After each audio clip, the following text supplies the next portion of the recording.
There's a threat in the world today. A threat to our way of living, a threat to our society, and maybe even a threat to our very existence. And what is this threat? For the thousands in attendance and the millions watching around the world.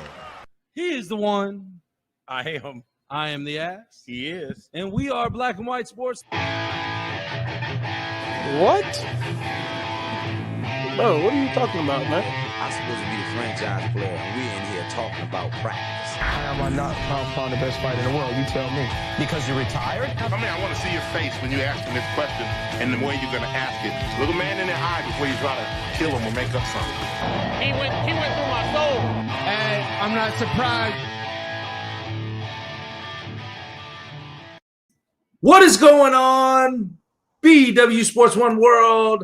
It is him again. It's the one. It is I again. I'm the ass. Together, we are Black and White Sports, powered by First Financial Bank. Mr. John Wayne Buzzard's got you cooked up for all of your small business loan and banking needs. Check him out, 317-417-8582, or email him, john.buzzard@bankatfirst.com, and our Rockstar Realtor himself, Mr. Shawn Nugent, buying or selling at home. Get with Shawn over at Talk to Tucker. That's right, shawn.nugent@talktotucker.com, or call him 317-503-8322. Damon, what is going on? I have one of the last few Taco Bell plastic Pepsi cups from the 90s, baby. Check it out. That is how old you are, because in the 90s I was way out of a sippy cup, but man. Wow. No, man. Also, I'm good. I'm happy you're feeling good. I thought we had a good show last night. Yeah. Long time since we were together just by ourselves, even though I love having guests. I love it when we get to have a little bit more fun. So, and then I'm really excited. You've actually had a pretty busy day today, and it's not yet finished yet. It's not. Why? It's not, because tonight, folks, we have our good friend, the Mayhem man himself from the southern part of, well, I should say southern India. I'm sorry. God, I messed it all up for you, didn't I? Terrible. That was terrible. Rewind. All right, tonight, folks. Yeah, you like that? Tonight, folks, we have the man from what northwestern Kentucky, right across the border from Evansville. He's around the Henderson area, and he has been busy over the past couple weeks. He flew to the apex of the UFC in Las Vegas over the last week, and over the weekend. Top. Apex means top. Yeah, finally. I'm going to say that again. Finally, the man is in the UFC. And finally. There you go. I was waiting for The Rock to come out. And he did what he should have done and what we knew he was going to do in his debut. That's right, Mr. Nathan Mayhem Maness. What is going on, man? Man, everything's good. Can't complain. How you guys doing? Oh, we are good. We are talking to the balls of steel himself. God, man. I mean, grace with your present. Oh, exalted UFC undefeated fighter. Man, there was actually a comment on Reddit that said the chin on Nathan Maness's balls is crazy. Oh man, let's not start there, okay? Where did you learn that ball defense skill? God, you didn't. Well, I don't know. The look to the ref was like, "Come on, dude, help me out a little bit. Help me out." So let's take us back, Nathan. Take us back to. So we talked a couple weeks ago when you just signed the fight. That was with Ray Borg, right? Yes, sir. Okay. Undisclosed reasons why the man pulls out. Supposedly, I think you have said that he kind of had a little track record of that. Am I right? Yeah, I think he's got the record for the most pullouts in the UFC. I couldn't tell you the exact number. He has no UFC babies, then, does he? No.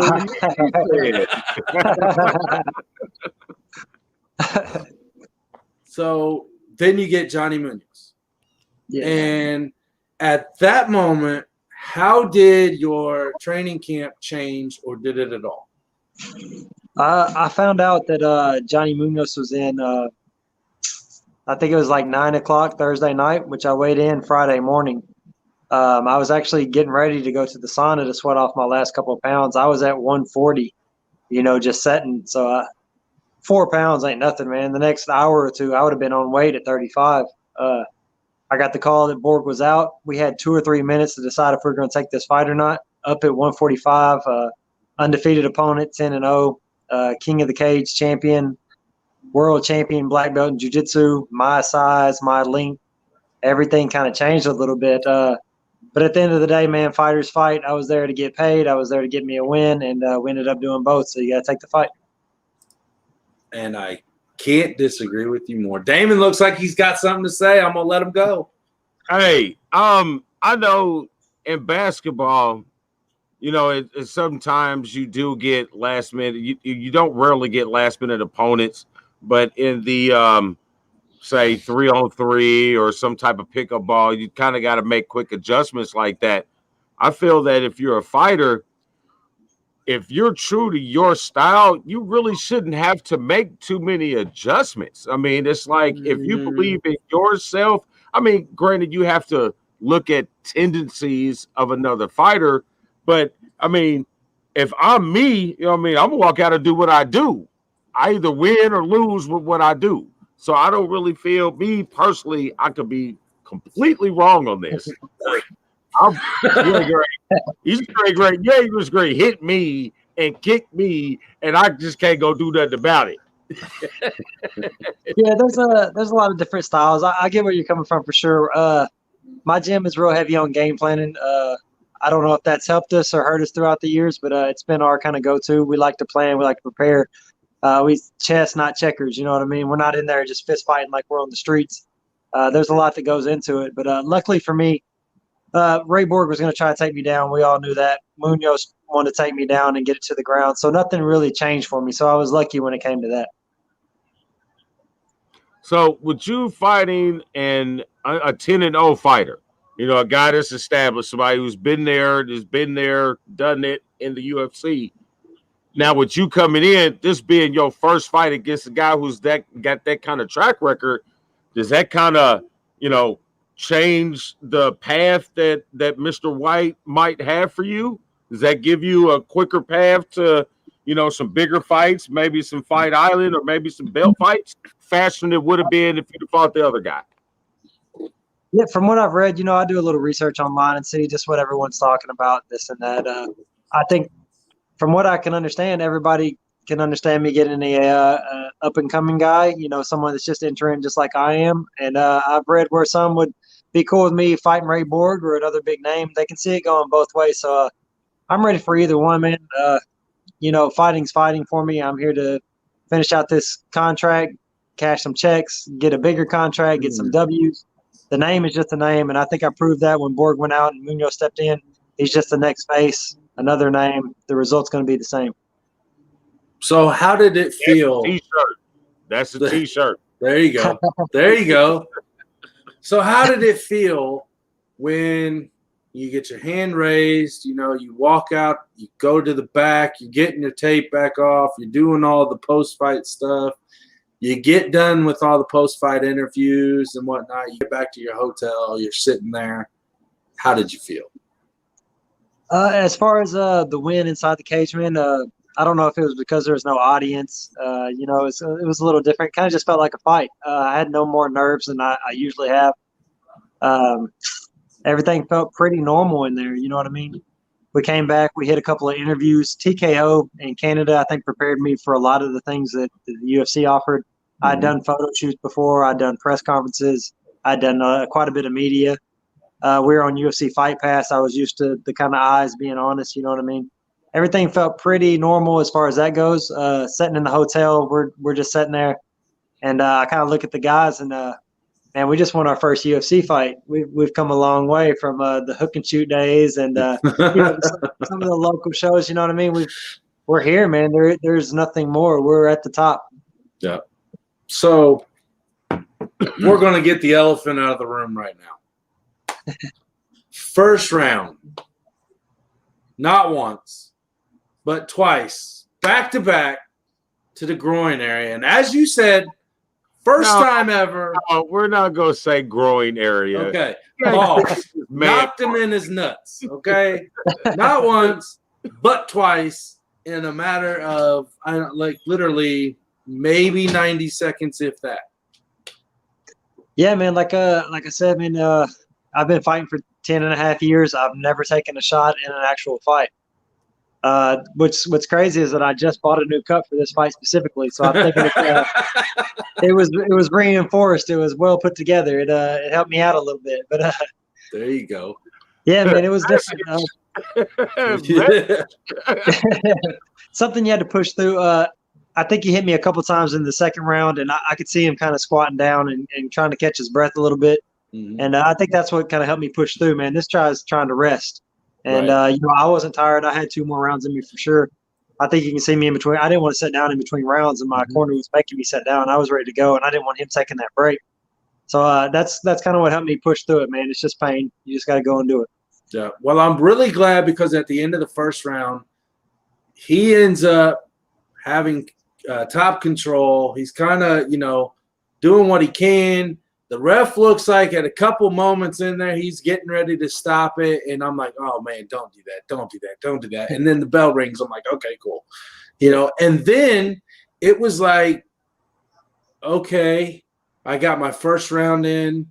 Now it's go time. Because that's what it seemed like once you hit round 2, not your game plan didn't change, but the vibe that you gave off, at least watching you on TV inside that cage, was just one that kind of bumped up a little, just a notch, just enough to be like, okay, there it is. Now it's time to roll. Yeah, we got a feel for him. We got into a little scramble, and he ended up getting my back, kind of put me in a bad spot. He ended up getting the takedown. I have nothing bad to say about him on the ground, man. He's really high level. He's really good. He had really good down pressure. He done everything that he was supposed to do. Didn't make any mistakes. As you can see, my face is clean. There's no bruises, no cuts. Everything he landed, I got a couple knots on the back of my head. Other than that, I jumped right back up. What's that telling you? Not only did you take low blows, you took back head blows. Right. Rabbit punches. Yeah, I felt fine, man. I jumped right back up. I knew the time was winding down. I could hear the clapper. There was no point in me trying to shrimp out and taking like a hard elbow or something like that, man. I covered up, protected myself. And after that round, the stats show I defended 14 out of 15 shots. So, I mean, I felt pretty good in there. All right, so I got one for you. That's what I was waiting on. So I don't know if this was an advantage for you and more of an advantage for you or more of a disadvantage for him, being that you were coming out of the smaller market. I'm not really sure how big TKO's audiences were when you were up in Canada, but I was some of the fights around here that you were, involved in, that some of the Dan had put on, wasn't that big of a crowd. I think going into the Apex being no fans, was that more of an advantage for you because you were used to that and the bright lights? I think what gets people is right away you walk into them bright lights and you got, 17, 12, 15,000 people just, all the lights is hot, it's pressure, they're breathing on you. This guy wants to kick your ass. You know what I mean? I don't know, did that play a part in it? Yeah, it could have. Me and Josh Stanley, he fought for hook and shoot. I don't know if you remember him or not. Me and him were having this conversation the other night. He's one of those guys that really feed off the crowd, that it gets him going. He's an in-cage performer, it gets him hyped up. I like to win. If we're fighting right here in my living room, I'm just as hyped as I'm going to be in front of 10,000 people. I think that might have – I don't know how he reacts, who he is as a person, what gets him going. But for me, I'm there to win regardless if anybody ever sees it ever. I just wanted to know that between me and you, you know that I won. So, I mean, I feel good. No audience, I get myself hyped up. I like it. I like it. God. I like it. It almost makes me want to get back in the cage. No, I'm good. My wife would kill me if I said, baby, think I'm going to do it one more time. She'd be like, well, there's the door. I'll kill you. What are you doing? Yeah, I'm way too fat and broke down now. So do you know when your next fight's going to be? I talked to my manager last night. We're going to email the UFC this weekend. We're shooting for late September, something like that. Actually, a full camp, man, goes a long way. So we're shooting early September, early October. We'll be ready. Yeah. So I want to kind of feed on what you just said. So I listened to your post-fight interview. You know, you said something about 9 days in the gym. You know, you obviously didn't feel there was no back down. I don't want to say back down, but God, I'm lost for words here. No fatigue problems. I'm sorry. No really fatigue problems, at least shown to us. You know, you didn't look tired at all. How much better and what type of mayhem will you really bring in this next fight with a full fight camp? Yeah, I feel like my cardio was there. I know I could have pushed it for 2 more rounds. I think more than anything, it's going to be my sharpness. I think I could have. There was a couple of shots where I just missed. You know, it's a game of inches. You know what I mean? Either you're a second late or you're right on time, and that makes all the difference in the world. Yeah. I think just a sharpness. Other than that, man, you know, I'm going to push the pace. Did you see him just do that? That was like I seen you just do that. You're like, damn, that was so quick. Yeah, I know there's at least 3 shots that I just barely missed on where I put some stuff into it, and I think it could have changed the fight. But, you know, you do the best you can, man. I know I belong here. I know I can compete with any of these guys. And on a full cam, I'm just wanting what everybody else has always had, you know? Yeah. So who are you gunning for? I'm trying to get Cody Durden. He's from Atlanta, American Top Team. I've tried to fight him a couple times locally. It's never panned out for whatever reason. I've always been down, but I don't want to put too much on him. He seems like a nice guy, nothing personal. He just came in and fought on the same card. I know we had the same amount of time to train. We're same schedule as far as, you know, he's probably resting this week. I'm resting this week. And, you know, makes sense. And if they want to give me a name, that sounds cool too. You know, this is somebody I'd like to fight and that I've tried to fight. Good deal. Well, I'm down regardless. I am on team. I wish it was Praying Maness because that was awesome. Okay, so we were talking about this last night on the show. It's like, man, it would sound so cool if it was Praying Maness, and you know, it's like, oh man, that's hip. That you know. But then we were like, I like it. It's not bad. I like it. You know, you can always fall to it if you need to. And we can't overshoot that. Praying Maness are some vicious ass insects. Oh yeah. See what they did to these murder hornets? I've seen some videos, man. They're killers. Hey, you know what the women do? I can imagine. You know what I mean? The women Praying Maness, seriously, after sexual intercourse, they bite and tear off the head of the male. Yeah. That's not surprising. Not surprising. One hitter quitter. Hey. You see, you got to imagine Praying Maness are all virgins until that one time, because after that one time, they're dead.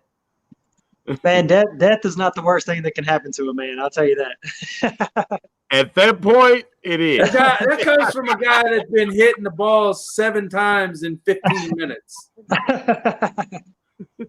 Just saying. Right. Damon. I know you got something. Did they treat you well over in Vegas? You know what I mean? This is not, you know, Dan putting on a promotion and bringing you up from northern Kentucky where you're staying, you know what I mean, at the convenient inn, you know what I mean? It's UFC. I mean, you should have had a big room. Did they treat you well? Yeah, man, everything was great. We were quarantined to the room, so we couldn't get out very much, but we had a 2-bedroom. We had a living room, a kitchen, basically a house. As far as that goes, Reebok gave us $500 or $600 worth of gear. They took care of us. We had our fight kits. I was on with the UFC trifecta nutritionist.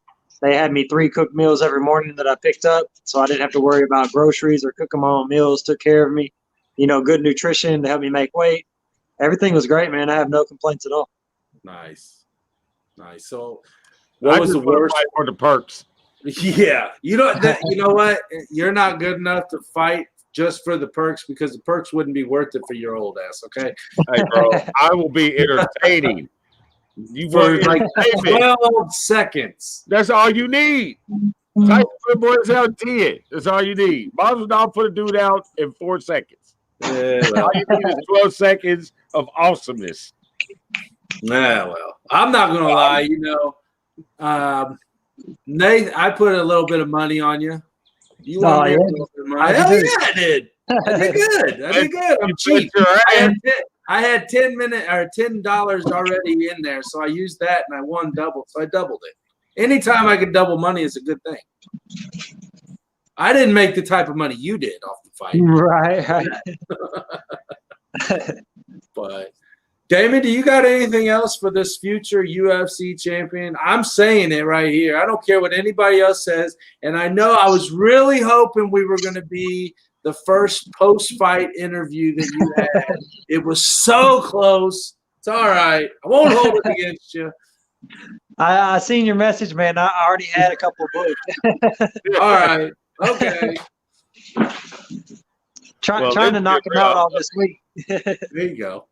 Hey, which as long as we know that we have a standing booking after every fight. I'm not going to say every victory because every fight is a victory. So after every fight, we have a standing booking. But before and after, man, you guys are always welcome. I got time for sure. Bam, there we go. We're not going to cut into your weight cutting like 2 days before the fight because that was going to be rude as hell because I know that those like 3 days suck. Yeah, so man. We won't do that to you. We'll do it like at least a week. I appreciate it. Yeah, I got you there. I'm happy about it. Right on. Well, Nathan, why don't you tell everybody where to follow you at, get all the happenings on your new journey with the UFC, and any shout outs you want to give out. Hold on. Before we get that, have they thrown you a parade yet? Not yet, man. I think my coach has talked to the mayor about something, maybe getting a sign into the city though. I don't know. We need I'm hoping that goes through. We need a coffee stack or something. If you get a key to Henderson, Kentucky, you tell us and we will come down there and do a show live in person with you. That sounds good, man. I'll let them know. Yeah. Fuck yeah. All right, Nathan, what do you got? The room is yours. All right, man. Yeah, you can follow me at Nathan Maness on Facebook, Nate Mayhem Maness on Instagram, Mayhem Maness 1 on Snapchat. I'd like to thank God. Without him, none of this is possible, man. I'm blessed. I want to thank my wife, my family, my friends, all my supporters. I got a few sponsors I'd like to mention. BNN Construction, Max Custom Completions, Baker Chiropractic, Ape Ethics, which I'm wearing my Ape Ethics shirt, man. Shout out. Sweeps Apparel, Great North Supplements, Team Chad Lynn, Merle Painting, M&M Residential Services, Chris Skaggs, Expressway Credit Connection, Willett Landscapes, Nachos Grill, and Kirshner Building Centers. Man, I appreciate all you guys. Thank you. You forgot one. What's Black and White Sports. Bam! Yes. Hey. I know it's a little different type of sponsorship we got going on. We'll work out the kinks, eventually. All right, sounds good, man. Damon, do you have anything else for this wonderful fellow here? Hey, I'm impressed with your drive. I'm impressed with your work ethic. I'm impressed with your tenacity. And I'm a fan. I'm behind you. You got my support. Championship. Let's go get it. Oh, Nathan, I'm just going to tell you right now, getting that guy's support is sometimes hard as hell. So you feel lucky. Hey, man, you got one support. Blessed. I feel it more now than ever. There you go. Awesome. Nice. Nathan, thank you again for coming on with us. We look forward to talking to you more. Let us know when you sign that fight, so we can post it out for you and then get some stuff lined up for you. If you need any help marketing anything, you let us know, and, our pages can be yours as well. All right. Sounds good, man. I'll do that. Thank you. Right on, guy. Have a good one. You too. That was Nathan Mayhem Maness. He is the future of the UFC. I'm telling you, I said it before. I said it before the sign, the signature on the UFC was ever even mentioned. I said it for years. Mm-hmm. Give myself a little proud. I didn't do a damn thing. I didn't do a damn thing but cheer him on. But you know what? God, man, that dude's going places. Hey, I'm a fan, man. I love it, and I liked it. I mean, next time, I guess I'm just gonna have to break down to get this freaking ESPN Plus, man. One, I was kind of pissed off because I wanted to see Tiger this morning, and these rounds, the morning rounds are on ESPN Plus, and I am angry. They're not even showing them on the Golf Channel. I am angry. Angry. It is not good when you get a black man angry. And that, folks, is the message for tonight. That's right. You know us. We are here live every Tuesday, Wednesday, Thursday night, 7:30 Eastern Standard Time. That guy right there is the one. This guy right here is the ass. This walk like an Egyptian. All right, yeah. Walk like an Egyptian. Black and White Sports, powered by First Financial Bank. Nope, yeah, don't do that again. I remember the 80s video on MTV when they actually showed videos, music videos. That's right. Black and White Sports, powered by First Financial Bank. Mr. John Wayne Buzzard helps you with all of your banking needs, specializing in small business loans. 317-417-8582, or email him john.buzzard@bank@first.com. And our Rockstar Realtor himself, Mr. Shawn Nugent. That's right. Buying, selling your home, looking for a new forever home. Shawn will help you. Talk to Shawn at shawn.nugent at talktotucker.com, or call him 317-503-8322. Damon, Couch Talk. It's fun. I want to throw a shout out for our Rockstar Realtor. Shawn Nugent, want to throw a shout out to his daughter, Elena Nugent, and the Mount Vernon Lady Mountaineer golf team that started off 2-0, and Elena's killing the scene. Look out for her. You might catch that name in about 7-8 years on the PGA, the LPGA Tour. Nice. Hey, I'm off for the weekend. I'm hitting the links tomorrow morning, bright and early, 7:30 down at Legends in Franklin. I can't wait. I've never played there. I'm ready to send the white ball flying. I got to go to a viewing. Well, damn, you make never mind. Hey, you know what? You will be sending me good vibes. Good vibrations. What are we clapping for? And as always, Damon, tell them what do we do? Well, we try, and we mostly succeed to keep Indy sporty. Pew pew! Hey!